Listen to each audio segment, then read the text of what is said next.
had to show up. We shouldn't have been in this situation, but God had other plans for us, and we're here. So, I just had to come to work, and I'm appreciative that my teammates always give me the basketball in the right spots. They know I love to get that ball. Okay. When Aja Wilson stood on that Good Morning America set last week and said the players are tired of being told to be grateful for what you have, she wasn't making a threat. She was stating a fact that's been building for years. Right now, the entire 2026 WNBA season hangs in the balance. The collective bargaining agreement expires at the end of this month, and for the first time in league history, the players are seriously talking about sitting out, not a strike in the traditional sense, but a complete work stoppage until they get what they're calling fair compensation. And when you look at the numbers the league reportedly put on the table, you start to understand why some of the best basketball players in the world are willing to walk away from the game they love. For those who might not follow the business side of professional sports closely, let me explain what's happening here. A collective bargaining agreement, or CBA, is essentially the contract between the league and its players' union. It covers everything from salaries to working conditions to revenue sharing. The current WNBA agreement is set to expire on November 30th. The people are speculating that Caitlyn Clark injury could be much worse than expected. These type of injuries and the way she's been getting these injuries is not normal. To have these strains back to back to back like this, and I said this before, Caitlyn Clark mobility is off, bro. I believe she might have came back too fast from the first. We all know the first one went down around the 25th of May. Then she came back and got re-injured around the 4th of July to the 5th, somewhere up in there of July. And then that brings us until now. And negotiations for the new one have been dragging on for months now. This isn't the first time professional athletes have fought for better compensation, of course. If you remember back to 1994, Major League Baseball had that devastating strike that wiped out the World Series. The NBA had its lockout in 2011 that shortened the season. These labor disputes in sports can get ugly, and they always come down to the same question. How much of the money the league generates should go to the players who actually put people in the seats? But the WNBA situation is different in some important ways. These women aren't just fighting for bigger paychecks. They're fighting for something closer to basic fairness. And the timeline matters here. It's been about 7 weeks since Minnesota Lynx star Napheesa Collier held that press conference where she publicly called out the league's leadership. That was back in late September, right after the Lynx were eliminated from the playoffs. That moment was significant because WNBA players have historically been more diplomatic in public, careful not to bite the hand that feeds them. Collier's willingness to speak bluntly signaled that something had fundamentally shifted. News: Caitlyn Clark. Following a July 15th injury to her right groin, Indiana Fever guard Caitlyn Clark underwent further medical evaluations earlier this week. The team can confirm that no additional injuries or damage were discovered through the evaluations. Clark will continue working with the Fever medical team on her recovery and rehabilitation, with the priority on her long-term health and well-being. There is no timetable available for Clark's return, and no additional details will be provided at this time. Any further updates will be shared as they become available. To understand why the players are drawing this line in the sand, you need to understand just how far apart the two sides reportedly are. According to sources familiar with the negotiations, the league's most recent offer would increase player salaries, but nowhere near what the players' union is demanding. The union has been pushing for approximately 50% of league revenue to go to the players. That's the standard in the NBA, where players receive between 49 and 51% of basketball-related income. It's also similar to what you see in other major professional sports leagues. The WNBA's offer allegedly falls well short of that mark. While the exact numbers haven't been made public by either side, reports suggest the league is proposing something that doesn't give players the kind of revenue-sharing system they're looking for. Now, the league would argue they're increasing compensation significantly from where it stands now. And that's technically true. But the players are looking at this differently. They're asking why they should accept a smaller piece of the pie when they're the ones generating the revenue in the first place. Let's talk about what WNBA players currently make, because the numbers are startling when you compare them to their male counterparts. The maximum salary for a WNBA player in the 2025 season was around $249,000. So, lads, this is not a great look for the Indiana Fever organization.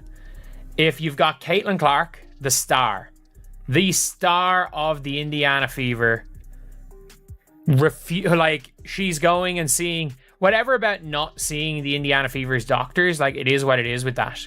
It is what it is. Like, I think a lot of players and teams get second opinions.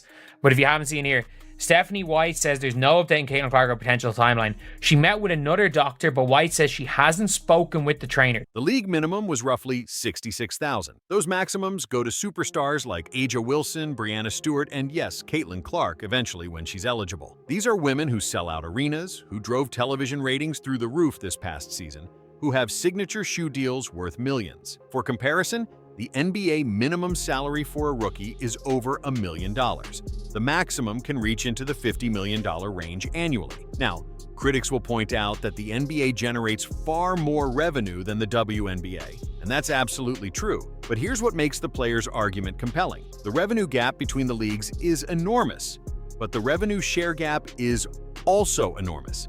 The WNBA players aren't asking to be paid like NBA players. They're asking to receive the same percentage of their league's revenue that NBA players receive from theirs. This past season provided ammunition for the players' argument. Caitlyn Clark's arrival as the #1 draft pick created a phenomenon that nobody in women's basketball had seen before. She has met with a different doctor. And she won't even give an update to the team.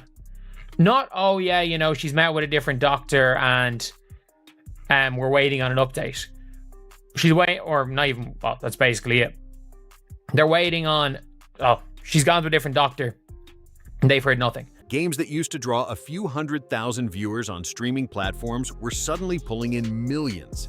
The Indiana Fever went from playing in half-empty arenas to selling out venues everywhere they went. Merchandise sales reportedly went through the roof. The league secured new television deals that were substantially more lucrative than previous contracts. And yet, when the league came to the negotiating table, the offer they put forward allegedly didn't reflect that growth in the way players hoped. That's what A'ja Wilson was talking about on Good Morning America when she mentioned being tired of the be grateful mindset. For years, WNBA players have been told to appreciate what they have, to understand that the league loses money, to be patient while the business grows. Many of them spent their off-seasons playing overseas in Russia, Turkey, or China, because that's where they could actually make a living wage playing basketball. Some were making more money in a few months overseas than they made for an entire WNBA season. The working conditions issue that Wilson mentioned is another sore point. Reports have circulated for years about teams practicing in inadequate facilities, about players flying commercial while NBA teams have charter flights, about the basic amenities that male professional athletes take for granted. The league has made improvements in some of these areas, particularly around travel,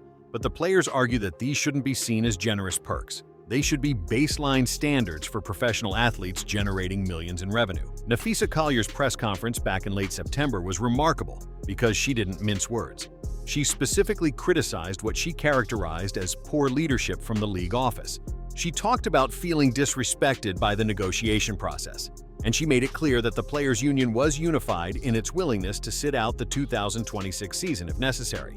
That kind of public criticism from a star player is rare in the WNBA, where the culture has traditionally emphasized gratitude and patience. The timing of all this is crucial. The WNBA is coming off its most successful season in terms of visibility and engagement. Attendance was up significantly. The playoffs drew strong television numbers. Corporate sponsors who had never paid attention to women's basketball were suddenly interested. In business terms, this should be the moment when everyone's happy because the pie is getting bigger. But from the players' perspective, they're watching the pie grow while their slice stays roughly the same size proportionally. There's also a generational component to this dispute. The older generation of WNBA players, the pioneers who played in the league's early years, often took whatever they could get because they were just grateful the league existed at all. Players like Lisa Leslie, Cheryl Swoops, and Cynthia Cooper built the foundation knowing they'd never be paid anywhere close to what they were worth. They did it for love of the game and to create opportunities for future generations. But this current generation of players sees things differently. They watched the NBA's popularity explode in the 80s and 90s. They saw how players like Michael Jordan and Magic Johnson became not just athletes, but global brands. They understand business and leverage in ways their predecessors couldn't afford to. And perhaps most importantly, they have options. The international leagues are still there. Some players have business ventures outside basketball. They're not as dependent on the WNBA as earlier generations were. The sports world has been watching these negotiations closely, and the reactions tell you something about where public opinion stands. Fans, particularly younger fans, have been overwhelmingly supportive of the players. Social media is full of people asking why these women should accept less than their male counterparts. Sports journalists have largely sided with the players too, pointing out the basic fairness argument. But there are skeptics, and their concerns are worth acknowledging. Some wonder whether the WNBA can actually afford to give players 50% of revenue when the league allegedly operates at a loss. The NBA has subsidized the WNBA for its entire existence, and there are questions about how long that will continue if player costs increase dramatically. Others worry that a work stoppage could undo all the momentum the league built this past year. Casual fans who just discovered the WNBA because of Caitlyn Clark might move on to something else if there's no 2026 season. What happens next depends largely on whether the league is willing to move significantly from its current position. The players seem genuinely prepared to sit out, which would be devastating for a league that just found its footing with mainstream audiences. But if the league calls what it sees as a bluff and the players follow through, 2026 could be a lost year for women's professional basketball in America. Aja Wilson said something else in that Good Morning America interview that stuck with me. She emphasized this isn't just about current players, it's about the future of the league. The young players coming up through college right now, the ones who'll be drafted in 3 or 4 years, they're watching how this plays out. So the question for the WNBA leadership is whether they're willing to risk the league's newfound momentum to save money in the short term, or whether they'll recognize that fairly compensating the players is actually an investment in the league's future. What do you think? Are the players right to hold firm, or should they accept the league's offer and keep building? Let me know in the comments. And if you want to stay updated on how this situation develops, make sure you're subscribed.